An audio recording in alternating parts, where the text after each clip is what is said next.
Kerala police വീണ്ടും നമ്മുടെ ബഹുമാന്യനായ മുഖ്യമന്ത്രിയെ വെള്ളത്തിൽ ചാടിക്കാനുള്ള ലക്ഷണത്തിലാണ്. അദ്ദേഹം വിളിച്ച് പറഞ്ഞു കാണും, ഈ ഇപ്പോൾ ഇലക്ഷൻ്റെ തോൽവി വന്നു, ഈ പാട്ടിൽ കയറി ആ പാട്ട് പറയാൻ പോയി കഴിഞ്ഞ് കഴിഞ്ഞാൽ ഇനി എൻ്റെയും പേര് കേസെടുക്കത്തില്ലയോ. എനിക്കിപ്പോൾ സമയമില്ല അതിൻ്റെ പുറകെ നടക്കാൻ. അതുകൊണ്ട് ഞാൻ ആ കേസിൻ്റെ കാര്യം പേടിച്ച് ഞാൻ അതിനെക്കുറിച്ചൊന്നും പറയുന്നില്ല. ആ പാട്ട് നല്ല വരികളാണ്, അത് പറയാം, കുഴപ്പമില്ല. ഇനി അങ്ങനെ പറഞ്ഞാൽ എന്നെ അകത്താക്കാനൊന്നും പറ്റില്ല. നല്ല വരികളാണെന്ന് പറയുന്നില്ല. നല്ല വരികളെന്ന് പറഞ്ഞു കഴിഞ്ഞാൽ ഈ കേൾക്കുന്നവർക്ക്, അയ്യപ്പ ഭക്തന്മാർക്കെല്ലാം വളരെ ഇഷ്ടപ്പെടും. ഇപ്പോൾ ഈ അയ്യപ്പനെ സ്നേഹിക്കുന്നതും ഇഷ്ടപ്പെടുന്നതും പിന്നെ പ്രാർത്ഥിക്കുന്നു എന്ന് പറയുന്നത് ഒന്ന് ഹിന്ദുക്കൾ മാത്രമൊന്നുമല്ല, എല്ലാ ജാതി നാനാജാതി മതസ്ഥരും അയ്യപ്പൻ്റെ വിശ്വാസികളായിട്ടുണ്ട്, ഒരുപാട് പേരുണ്ട്. അപ്പോൾ അങ്ങനെയുള്ളപ്പോൾ അയ്യപ്പന് പ്രത്യേകിച്ച് മതമൊന്നുമില്ല, മതവും ജാതിയൊന്നുമില്ല അയ്യപ്പന്.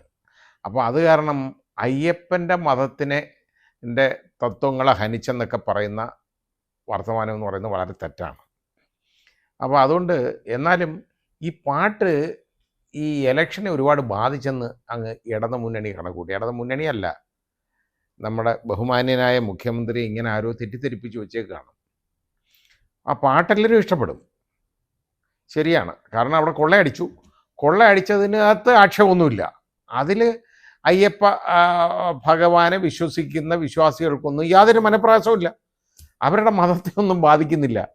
കൊള്ളയടിച്ചതിനകത്ത് ഒരു കുഴപ്പമില്ല, അത് മതത്തിൻ്റെ എന്നെ ബാധിക്കുകയല്ല. കൊള്ളയടിച്ചവന്മാർ പോട്ടെ, പക്ഷെ അത് പുറത്ത് പറയരുത്, അതാണ് ഇപ്പോഴത്തെ പ്രശ്നം. അങ്ങനെ വന്നപ്പോൾ ഒരാൾ പറഞ്ഞു, ഈ പറഞ്ഞ ആൾ യഥാർത്ഥത്തിൽ മുസ്ലിം ആയിപ്പോയി. ഇപ്പോഴത്തെ ഏറ്റവും വലിയ പ്രശ്നം അതാണ്. ഈ പാട്ട് എഴുതിയ ആൾ ഈ മുസ്ലിം ആയിപ്പോയി, അതുപോലെ അത് പാടിയ ആളും മുസ്ലിം ആയിപ്പോയി കേട്ടോ. ഒരു പാട്ടുകാരൻ, ഒരു കലാകാരനാണ്, അയാളെ പാടി, നന്നായിട്ട് പാട്ടറിയാവുന്നതുകൊണ്ട് നന്നായിട്ട് പാടി, വളരെ ശ്രവണ സുഖമുള്ള പാട്ടാണ്. മാത്രമല്ല അത് യഥാർത്ഥത്തിൽ അയ്യപ്പനെ ഉള്ള ഒരു ഭക്തിഗീതം എന്ന് തന്നെ നമ്മൾ കണക്കാക്കണം. കാരണം ആ ധാർമ്മിക രോഷം അവിടെ നടത്തിയ കൊള്ള, അതിനെ വെളിച്ചത്ത് കൊണ്ടുവരാനുള്ള ഒരു പാട്ടാണ്. അതിനിപ്പോൾ എടുത്തേക്കുന്ന കേസെന്ന് പറയുന്നത് BNS, അത് ഭാരതീയ ന്യായ സംഹിത 219 വകുപ്പ് അനുസരിച്ച് കേസെടുത്തേക്കാണ്. മതവിശ്വാസികളുടെ വിശ്വാസത്തെ വ്രണപ്പെടുത്തി എന്ന്. എവിടാ വ്രണമുണ്ടായേക്കുന്നതെന്ന് നമുക്കറിഞ്ഞൂടെ. വ്രണമുണ്ടായ ആർക്കാന്ന് നമുക്ക് മനസ്സിലായി ഇപ്പം. അപ്പോൾ ഇത് നമ്മൾ നോക്കുകയാണെന്നുണ്ടെങ്കിൽ കാലങ്ങളായിട്ടുള്ള ഒരു കാര്യമാണ് ഈ പാരഡി എഴുതുക എന്ന് പറയുന്നത്. ഒരുപാട് പേരെഴുതും. ഞാൻ നേരത്തെ പറഞ്ഞ പോലെ VD രാജപ്പൻ, അദ്ദേഹം എഴുതാത്ത പാട്ടുകളില്ല. ഏത് പാട്ടിറങ്ങിയാലും നല്ല പാട്ടുകളാണോ നല്ല അന്തസ്സായിട്ട് അദ്ദേഹം ഒരെണ്ണം എഴുതും. അത് വളരെ രസമാണ് കേട്ടോ അതിനകത്ത് കേൾക്കാനുള്ളത്. ഉദാഹരണമായിട്ട് അദ്ദേഹത്തിൻ്റെ മാക് എന്ന് പറയുന്ന ഒരു വളരെ പ്രശസ്തമായ ഒരു ഒരു സിനിമ പോലെ തന്നെ എടുത്തേക്കാണ്. നല്ല അത്ര രസകരമായിട്ട് എടുത്തിട്ടുള്ള ഒരു ആഖ്യാനമുണ്ട്. അതിനകത്ത് അദ്ദേഹം ഒരുപാട് പാട്ടുകൾ പല സിനിമാ ഗാനങ്ങളെയൊക്കെ അതേപോലെ അതിനെയൊക്കെ തോൽപ്പിച്ചുകൊണ്ട് ആ ഈണത്തിൽ എഴുതിയിട്ടുണ്ട്. പാക്കരൻ്റെ ചായക്കടയിൽ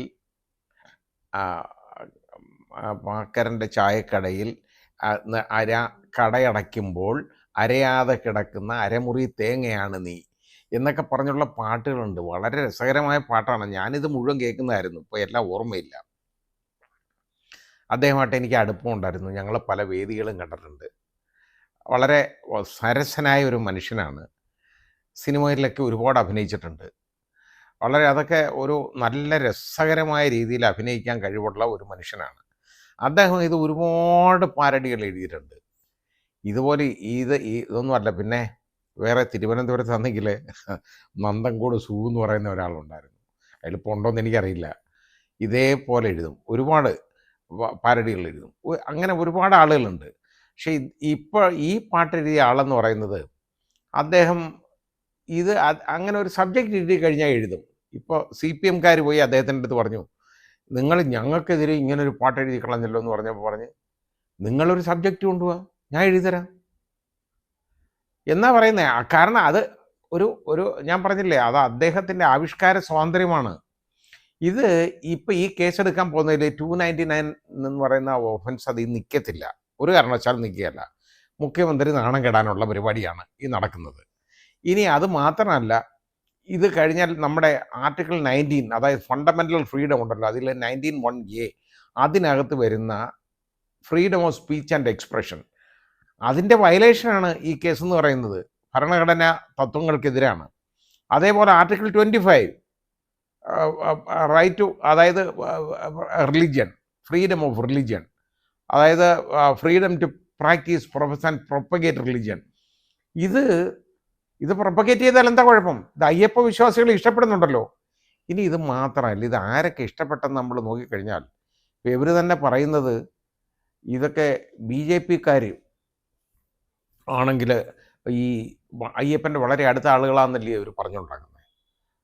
ആണെങ്കിൽ ഈ പാട്ട് അതായത് UDF ഉപയോഗിച്ചതുപോലെ തന്നെ NDA ഉപയോഗിച്ചിട്ടുണ്ട്.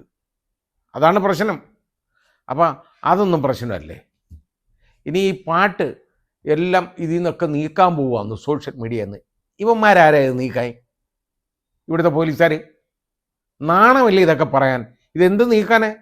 ഇത് നിരോധിച്ചിട്ടുണ്ടോ? അത് ഒബ്സീനായിട്ടുള്ള എന്തെങ്കിലും ഉണ്ടോ? ഇനി ഞാൻ പറയാം. ഒബ്സീനായിട്ടുള്ള ഒരെണ്ണം ഞാൻ ഇന്നലെ കേട്ട്. നോർത്തേൺ കേരളയിലാണ് ആ സ്ഥാനാർത്ഥികളെ, അതായത് മുസ്ലിം ലീഗിൻ്റെ സ്ഥാനാർത്ഥികളെ പറഞ്ഞുകൊണ്ട് LDF-കാരെ ഇറക്കിയ ഒരു പാട്ടുണ്ട് കേട്ടോ. അത് വളരെ, അതിനകത്ത് പറഞ്ഞേക്കുന്നത് എന്താണ്, നായെന്നാണ് ആളുകളെ വിളിച്ചേക്കുന്നത്. ഇതേ പാട്ടാണ് ഈ പള്ളിക്കെട്ട് ശബരിമലയ്ക്ക് എന്നുള്ള പാട്ടിൻ്റെ പാരഡിയായിട്ടാണ് എഴുതിയേക്കുന്നത്. നായെ, അതുപോലെ തന്നെ മൂരി, ഇതുപോലെ അശ്ലീല പദങ്ങൾ തന്നെ ഉപയോഗിച്ചാണ് അത് എഴുതി വച്ചേക്കുന്നത്. അതിന് കേസില്ല. ഇവിടെ അന്തസ്സായിട്ട് ഒരാൾ എഴുതി, പക്ഷേ അതിനകത്ത് എഴുതിയതിനകത്ത് ഈ ശബരിമല കൊള്ള നന്നായിട്ട് പറഞ്ഞു.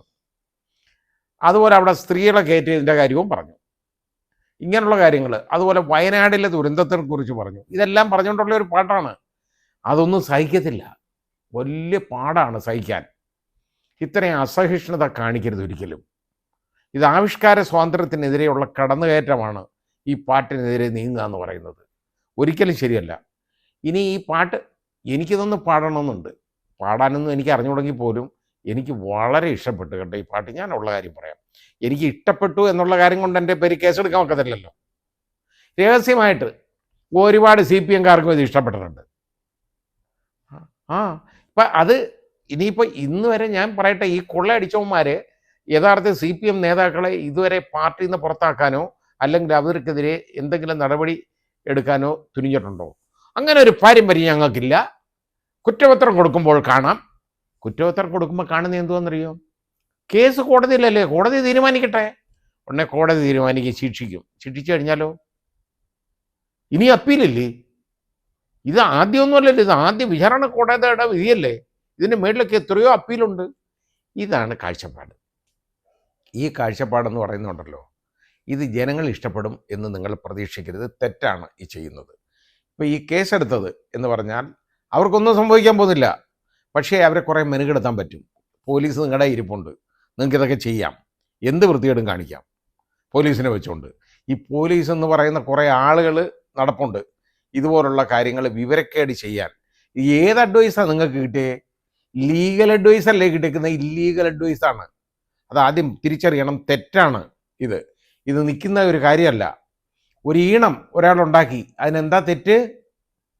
ഒരു ഈണം എന്ന് പറയുന്നത് അത് കോപ്പിറൈറ്റ് ഉണ്ടെങ്കിൽ അതിൻ്റെ വയലേഷൻ വരും. അത് ആ കോപ്പിറൈറ്റ് ഉള്ള ആൾ തർക്കിച്ചോളും, എനിക്ക് കോപ്പിറൈറ്റ് ഉണ്ടെന്ന്.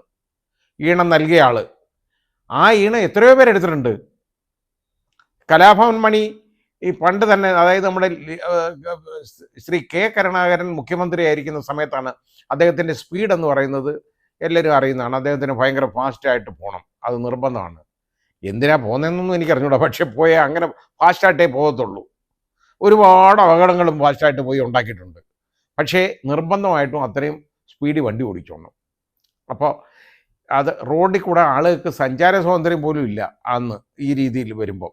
അപ്പം കലാഭവൻ മണിയും നാദിർ ഷായും കൂടെ ഒരു പാരഡി ഇതേപോലെ അന്ന് പാടി കേട്ടോ. മന്ത്രിയെ പയ്യപ്പോ, കാറി കയറി പയ്യപ്പോ എന്നും പറഞ്ഞൊരു പാട്ടുണ്ടായി. പാട്ടുണ്ടാക്കി. അതിന് കേസെടുത്തോ ഇതുവരെ? ഇല്ലല്ലോ. അതിന് കേസൊന്നുമില്ല. പക്ഷേ നാദിർ ഷാ ഇപ്പോഴെങ്ങാണ് ഇത് നാദിർ ഷാ ആയിരുന്നു പാടിയിരുന്നെങ്കിൽ വിവരം അറിഞ്ഞേനെ. കാരണം ഇതിപ്പോൾ എന്താണെന്നറിയാം, ഇത് മനഃപൂർവ്വമാണ്. വർഗീയ ധ്രുവീകരണം ഉണ്ടാക്കാൻ ശ്രമിക്കുന്ന ആരാണ്? CPM അല്ലേ?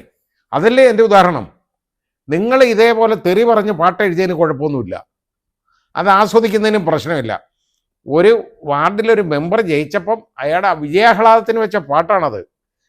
നായെന്നും മൂരിയെന്നും ഒക്കെ ആളുകളെ വിളിച്ചുകൊണ്ട് അതുപോലുള്ള അശ്ലീല പദങ്ങളും ഒക്കെ യൂസ് ചെയ്തുകൊണ്ട് എഴുതിയേക്കുന്നതാണ്, ആളുകളെ ആക്ഷേപിക്കാൻ എഴുതി വെച്ച അയ്യപ്പനെ ചേർത്ത്. അതിന് കുഴപ്പമില്ല. ഇവിടെ അയ്യപ്പൻ്റെ പേര് പറഞ്ഞാൽ ഒരു കുഴപ്പമില്ല, അയ്യപ്പൻ്റെ പേര് പറയാം. അയ്യപ്പ സ്തുതിയാണ് യഥാർത്ഥത്തിൽ ഇത്. കാരണം അയ്യപ്പനെ നോക്കുത്തിയായിട്ടിരുത്തിക്കൊണ്ട് അവിടുന്ന് ഇതെല്ലാം ഈ മുതലെല്ലാം മോട്ടിക്കൊണ്ട് പോവാണ്. ആ കൊള്ളയെക്കുറിച്ചാണ് അയാൾ അത് ഈ പറഞ്ഞേക്കുന്നത്. എന്താ തെറ്റതിന്? ആ പാട്ടിന് ഒരു തെറ്റുമില്ല. കൂടുതൽ ആക്ഷേപം സഹിക്കാനായിട്ട് നിങ്ങൾ മുമ്പോട്ട് പോവുകയാണ്.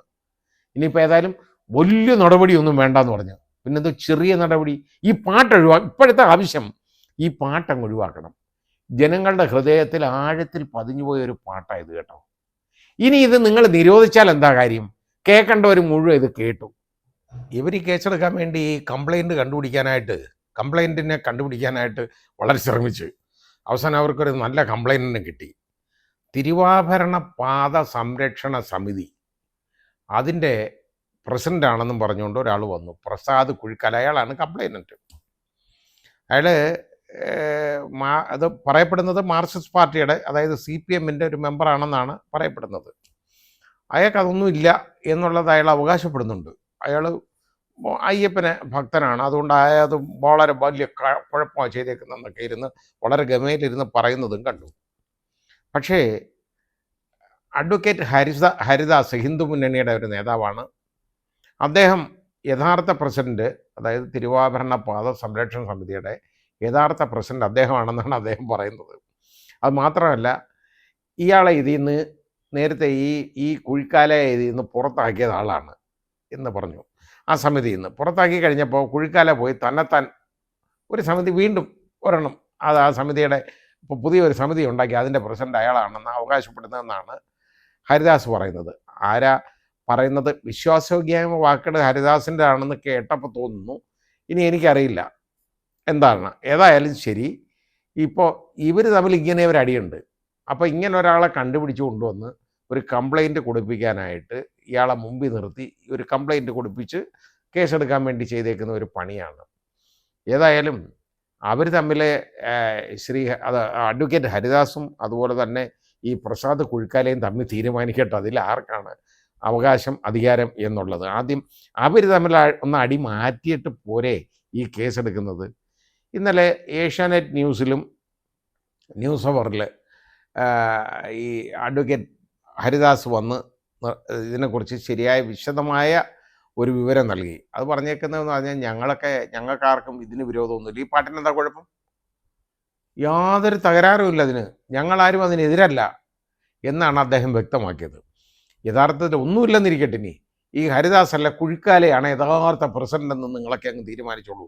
അങ്ങനെ ഉണ്ടെങ്കിൽ പോലും ഹരിദാസ് ഹിന്ദു മുന്നണിയുടെ ഒരു നേതാവ് പറഞ്ഞതിൽ അർത്ഥമുള്ള കാര്യമല്ലേ? അതെങ്കിലും മുഖവിലേക്ക് എടുക്കണ്ടേ? ഏതായാലും മുമ്പോട്ട് പോട്ടെ, നമുക്ക് പിന്നെ അറിയാം ഇതിൻ്റെ വിവരം. ഇത് കേരള സമൂഹം മുഴുവൻ കേട്ടു, ലോകം മുഴുവൻ കേട്ടു. ഇനി ഇത് കേൾക്കാനായിട്ട് പുതിയതായിട്ട് ആരും കാണുമെന്ന് തോന്നുന്നില്ല. ഞാൻ ഏതായാലും ഒരു 10-50 പ്രാവശ്യം ഇത് ഞാൻ കേട്ടിട്ടുണ്ട്. അപ്പോൾ ഇത് എല്ലാവരും എനിക്ക് ഒരുപാട് പേര് അയച്ചെന്നാണ്. ഞാൻ കേട്ടേക്കുന്ന പോലെ ഒരുപാട് പേരും ഈ പാട്ട് കോടിക്കണക്കിന് ആളുകൾ കേട്ടിട്ടുള്ള പാട്ടാണ്. ഇനി ഇത് നിരോധിച്ചാൽ എന്താ കുഴപ്പം? ഇനി ഒരാൾ ഞാൻ എങ്ങനെ ചിന്തിക്കണം എന്ന് നിങ്ങൾ പറയുമല്ലോ ഈ കണക്കിന്. ഞാനെന്ത് സംസാരിക്കണം, ഞാനെന്ത് ചിന്തിക്കണം, ഞാനെന്ത് സ്വപ്നം കാണണം എന്ന് പോലും പറയാനുള്ള ഒരു വകതിരിവില്ലായ്മയാണ് ഇപ്പോൾ ഇതിലൂടെ പുറത്തേക്ക് വന്നേക്കുന്നത്. തെറ്റാണ്, തിരുത്തണം.